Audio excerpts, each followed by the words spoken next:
What's up everyone, this is Cher talking, welcome back to my channel. In today's video we're gonna talk about Lunar New Year's Taria banner that brings Taria, a mage tank with the buff options, Ogniana, an axe wielder that can heal and has interesting rotations, and Kahn, a good damage dealer for farming with access to ailment resist to the party. He's pretty unique. But we shall start with Taria. She gives the name to the banner. We have 3 different versions of Taria in the game. The first one was a Platinum, back to the good old days. Then we got the Perfector version called Porcelain Therapy. And now the recent premium called I'm a Witch, not a Tennyo. And well, the past version is pretty old, so it's kinda good to see how she improved it. She only had 32 endurance, now she has 58. Dexterity does not matter. Her agility was pretty bad. She was the queen of the petrified. Now she has 100% agility. Intelligence goes from 93 to 110. Will increase it, it's now 102. And she lost love because she's not exactly a healer anymore. Well, she has arrows for agility and will, but the bonus goes for intelligence and will. You see that she has a focus on 3 different status, like most mages exactly. Her agility and intelligence are not bad. I don't think she's gonna miss so much like some other options. Her will is good enough so that she does not get inflicted with ailments, and is actually very nice to resist magical damage with her setup. Her past version will give her double arrows for intelligence, in the platinum version as well. And we have seen this passive before on Global X Nadart. It's just the exact same passive. I really like the damage block part and the defense up part, but in the case of Nadart, he didn't offer too much to the party besides tanking and gallantry, and we have tanks with so much utility recently that, well, I need a very big reason to change Polka or Mask, for example. Then Taria may have the same problem since she does not count, but more about that later. Then we have Mastery 1, Intelligence and Will. On the start of a turn, she will buff her intelligence and will by 5% and gets 1 BP. That's nice, she has 4 BP cycles, but the intelligence and will buffs are just pretty small. She will have an average of 10% buff after 4 turns, so that's not that big. Then for skills we have Freezing Cold, a 3 BP spell with C power 19 mod, that's pretty close to B already. And there's a chance to debuff endurance and agility by 15%. You should think about the agility debuff first, because this one can be game changing in boss fights, while the endurance debuff is more of a plus, because no character has a 3 BP skill that can debuff 2 things. She's the only one, and the endurance debuff will help sometimes when you want to do damage if you are bringing characters that do physical damage, but it's the less important debuff in the game. At least you can use it every time and the agility debuff will keep up, but we have characters that do this a little better. In the case of Shira, because with her newest style, she has access to Nocturne that debuffs STR and agility, and then she can keep debuffing with Dark Press, that is an agility debuff, it's even fast, she also has 4 BP per turn, so as an agility debuffer, in my opinion, Shira is better. And if you want agility plus something else, there's also the case of Bunei and also Witch's Daughter, with the use of Heaven's Breeze, that debuffs 2 things, and they both can keep debuffing agility with cheaper attacks. So not the best as a debuffer if you already have those other characters. Now the second skill is called Hail Shower. For 6 BP we have a cold and blunt attack with C power, pretty close to B actually, and she can use this 2 times in a row. She won't be able to clear waves, this damage is not big enough, you will have to bring someone else that do either blunt or cold damage to clear waves, and I don't think that we have so many good mage formations for farming. Well, you have to go full mages usually, but well, there's no effect on the skill. I wish there was some type of effect. It's just damage. The third one is called Elegant Ice. It's a 9 BP spell that has delay, so it will be used after the enemy attacks. Triple S power, 61 mod, cold and blunt damage. It also carries a very large heal. The very large heal is insane. It will heal for at least 2000 right from the start. It will always give her max HP if she needs to be healed. And you have to kind of calculate the exact moment you need to use because it has delay, but because she blocks damage anyway. She is going to heal and be safe most of the time. But then you will have to be using normal attacks with her, with the staff, because, well, she doesn't have any 0 BP skill. I wish she had, because it's terrible to use normal attacks with a mage. But you see that there's kind of a problem here. If you want to use Freezing Cold, okay, 3 BP, you save 1. It will take like 6 turns on average for you to have enough for Elegant Ice. So the Cyclone here is not that good. But at least you can start the fight with Freezing Cold, and then stack some BP and use Elegant Ice when needed. Don't use this on the start of a fight. It makes no sense. So it's a very tanky situation where you can just open the fight, try to stack your defense ups, and then when she gets to low HP heal, go back to the buff, and that's it. That's her main gameplay. You can try to use her AoE attacks for farming, but they are not even that strong, so it's more of a filler than anything else. Now, as for inheritance, we don't have that many options, to be honest. From her Perfector style, you can inherit Arita Petra. That is an AoE attack that can petrify. It's pretty nice, but in the end, Perfector Taria still has a bigger chance to petrify. She has 1 intelligence buff on the start of a round and a chance to buff it again with a start of a turn quickening magic. But her agility is just too terrible. That means that bringing that attack in the newest Taria will help you attack before the enemy. You can inherit from her Platinum style Water of Life. You can even amplify if you want, I didn't, and make her a tank mage that can heal the party. It's just that this heal is nothing special, but it kinda works, depending on the content. Besides, in the future we'll get an S version of Taria from Story, and that one brings 3 BP AoE attacks if you don't want to use that single target debuff. There is also Water Jet, that is a fast attack with B damage. Don't know if this is useful at all. And the third one is a full AoE attack with 8 power and 35 mod. That's good enough. That uses 10 BP. So if the time needs for full AoE damage, you can use this instead of the EO attack. Because this one is single target, the other one is AoE. It depends on the situations. Although, if you want to use her as she was designed, you'll be using Elegant Ice and Freezing Cold in Cycling. That's what she was made for. And petrifying here and there, especially on tower. Well, Taria has this problem of being a tank that cannot taunt, but she does have the plus of the damage block, something that is kind of recent on JP, and they introduced it with Nadart. Now she also has this, but only time will tell if this is needed or something that will be game changing on a boss fight. So far, from what I understand, because of the character design, it won't matter too much. Because of that, you will only receive a standard double S grade in our tier list. Next character is Ogniana, an axe wielder that can heal, and she is very useful for Remembrance. Her status are not that good, it's kinda balanced, because she wants a little bit of everything. She does not stand out in anything. We have 104% STR and 95% agility being the biggest numbers we'll see here. They are not even that good, but the agility is good enough for her to heal before the enemy attack most of the time. We have a little bigger wield than Endurance, that makes sense. Her dexterity is not that good, she may even miss on very hard challenges, but not on Remembrance because the enemies don't have good evasion anyway. Her love is only 52, could have been better, but it's okay for the heals that she offers.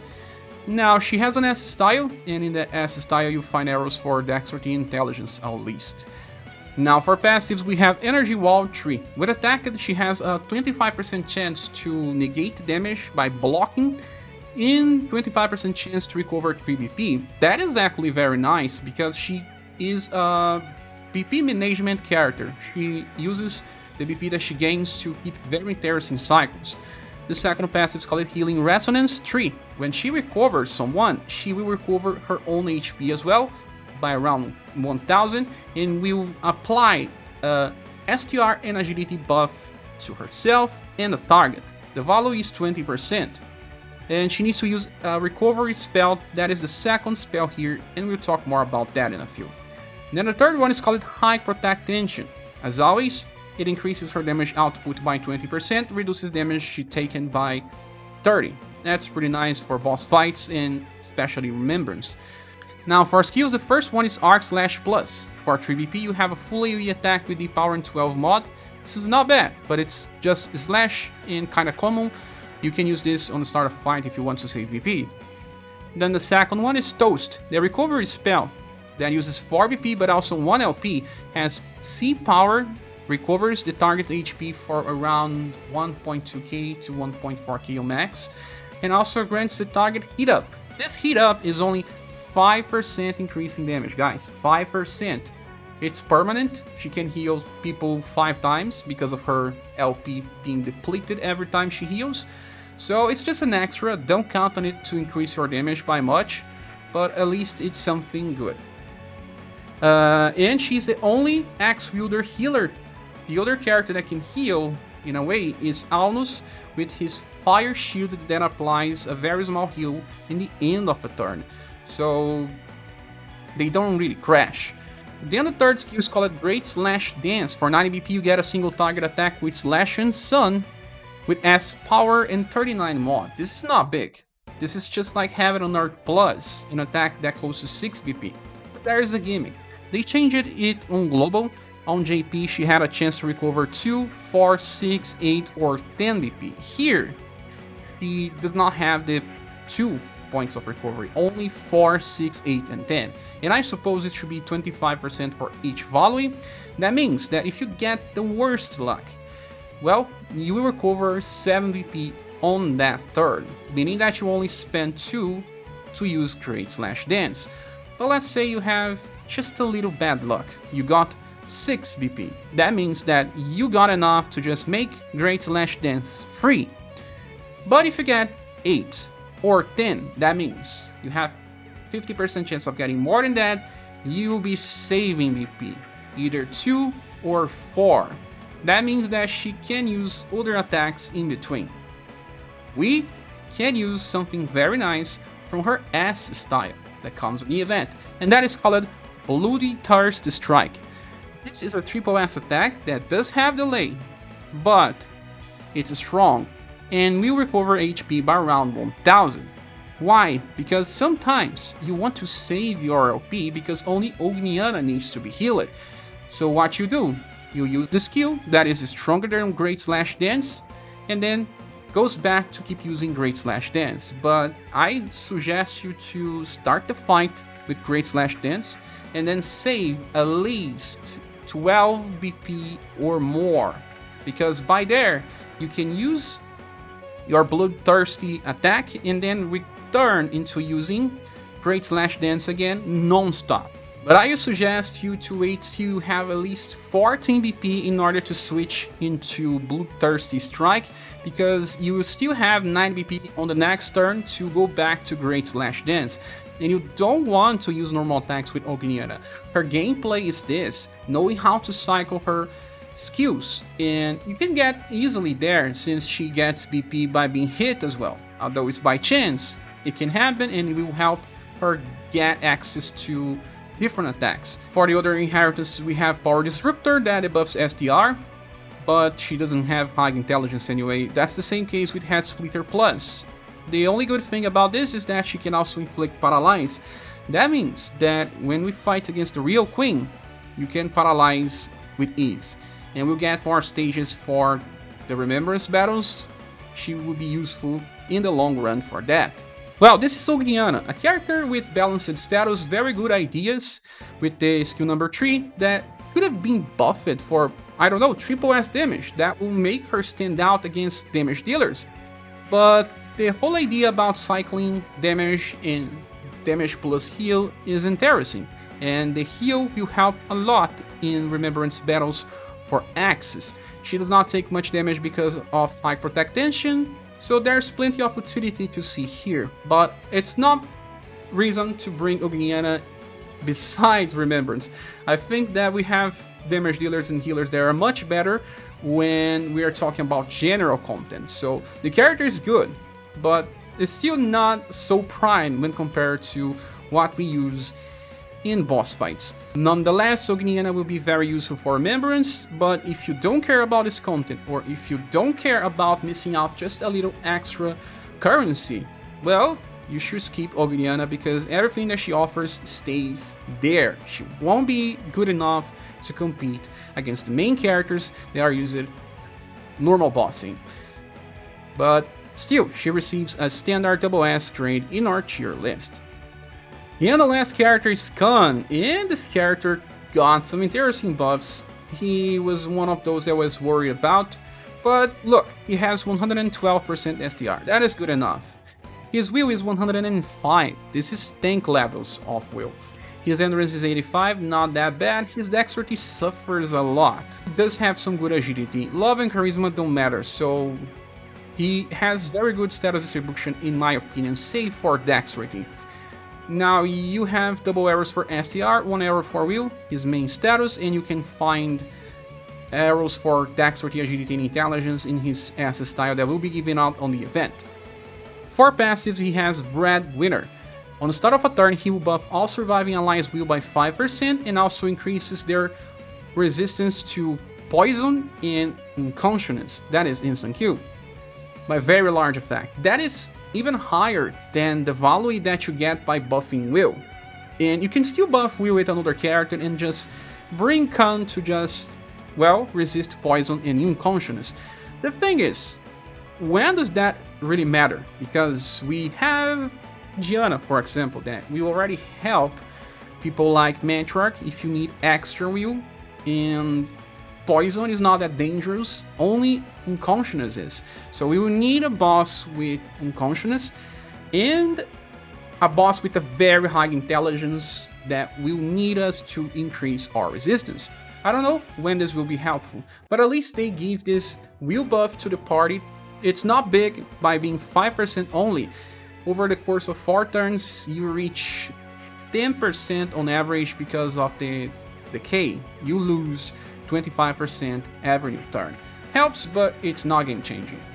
Now the second passive is called Strengthened Attack 2. Damage increases by 15% at all times and starts the fight with 12 VP. This allows him to use some interesting setups. Then the third one is High Protect Tension, that decreases damage received by 30, increases damage that he applies by 20. Very nice, you can see that he already has very big will and good enough endurance. He won't take too much damage and can even be used as a sort of a magic tank. And for skills, the first one is called Rising Land. For free, we have full AoE attack that deals pierce damage. That was changed, it's something that you find in Global, and it's nice because it fixes all of his rotation problems. He does not need to use normal attack ever, and his full rotational auto will allow him to switch between the best attack you want him to use. Okay, second skill is called Windmill Plus. It's a 9 BP skill that enters an evasion counter stance. It does not do damage on front. You have to be attacked by a direct attack and it will counter with a double S53 mod attack.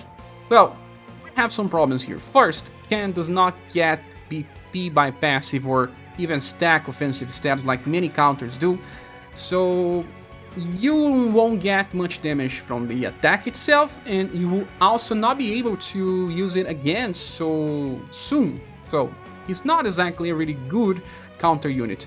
And in order to make this something useful in a fight, the boss has to attack multiple times even. Because if you use Windmill Plus and your boss only attacks you once, why would you use it even? Maybe just to evade? Because 9 BP for 53 mod is not impressive. Now, the third skill is Aerial Stings. For 12 BP we have triple hits with Pierce and Sun and 8 power. That is actually amazing. In JP it was a chance between 2 and 3 hits. This attack here is kinda like Gustav's Triple Crush. Gustav's Triple Crush is very powerful from his UDX style.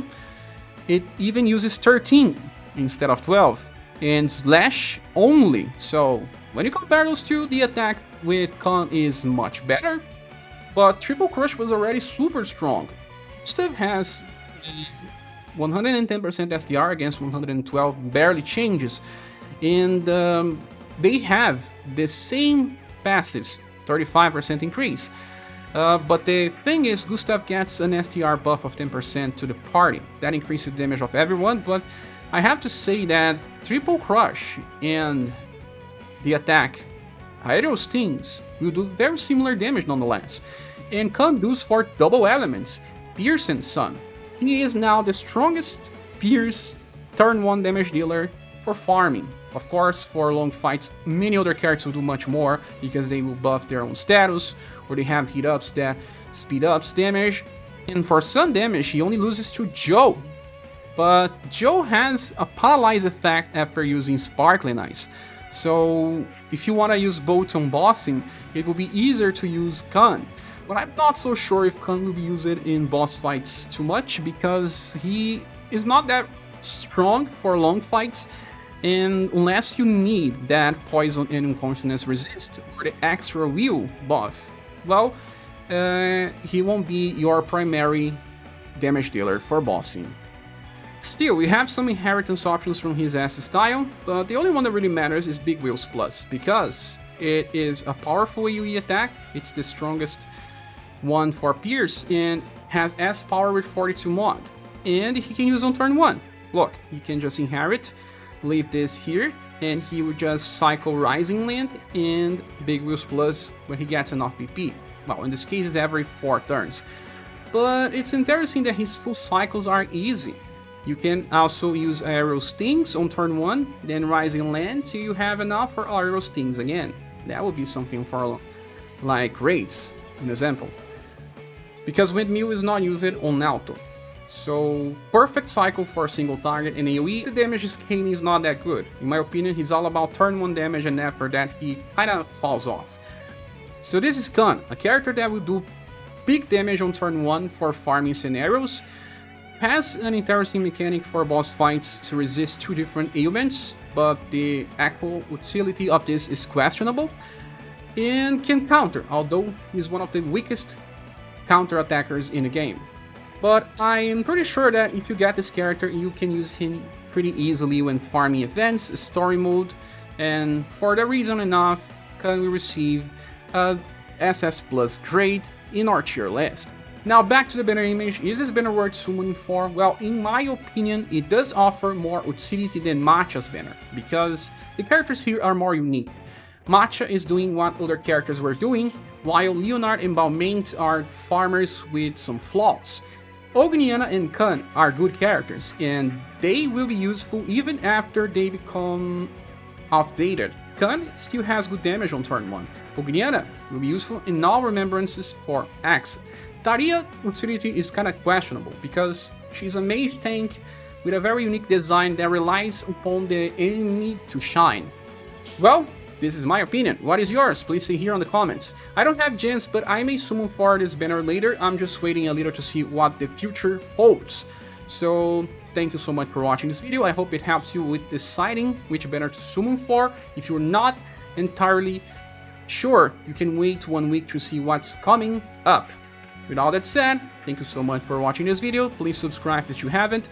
If you want to support the channel, you can click the links on the description of the video, and don't forget to join our Discord server where we talk about SaGa and other games in general. I hope to see you soon in the next video. Bye!